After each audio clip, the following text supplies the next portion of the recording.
High, কেমন আছেন সবাই? আশা করি ভালো আছেন। আমার কুটি চ্যানেলের একটি ভিডিওতে আপনাদের ওয়েলকাম।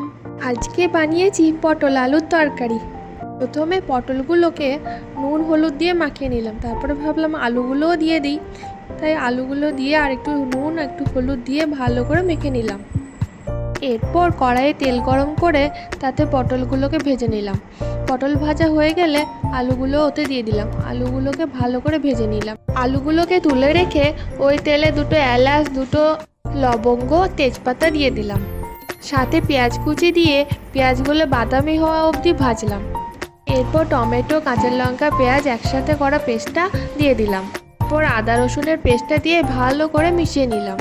মিশ্রণটা থেকে কাঁচা গন্ধ চলে গেলে ওতে হলুদ গুঁড়ো, ধনে গুঁড়ো, জিরে গুঁড়ো, একটু শুকনো লঙ্কা গুঁড়ো আর পরিমাণ মতো নুন দিয়ে ভালো করে মিশিয়ে নিলাম।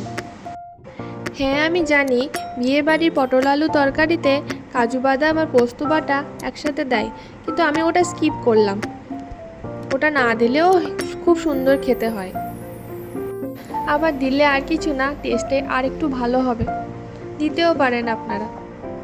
তরকারিটা যাতে একটু মিষ্টি মিষ্টি হয় তার জন্য পরিমাণ মতো চিনি মিশিয়ে দিলাম। এরপর মশলাগুলো ভালো করে কষা হয়ে গেলে ওতে ভেজে রাখা আলুগুলো দিয়ে দিলাম। আলুগুলো কষা হলে ওতে ভেজে রাখা পটলগুলো দিয়ে দিলাম। আলু পটলগুলো একসাথে ভালো করে কষা হয়ে গেলে ওতে পরিমাণ মতো জল দিয়ে রান্না করে নিলাম। সাথে 4টে কিশমিশও দিয়েছি যাতে একটু মিষ্টি লাগে খেতে। এরপর ওপর থেকে গরম মশলা ছিটিয়ে দিয়ে তৈরি হয়ে গেল আলু পটলের তরকারি। Thank you.